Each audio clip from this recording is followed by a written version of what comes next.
అందరికీ praise the lord. ప్రభువైన యేసుక్రీస్తు నామంలో మీ అందరికీ వందనాలు, శుభములు తెలియజేస్తా ఉన్నాను.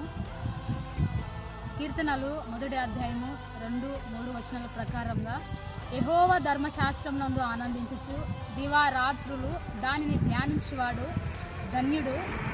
అతడు నీటి కాలువల ఎవరైనా నాటబడిన వాడై ఆకు వాడక తన కాలమందు ఫలమిచ్చు చెట్టు వలె ఉండునట్లుగా అంట. చూడండి, ఈ విధంగా మనం మన జీవితాలలో పచ్చదనము, ఎదుగుదల, ఫలింపు రావాలంటే దేవుని వాక్యం సెలవిస్తూ ఉంది.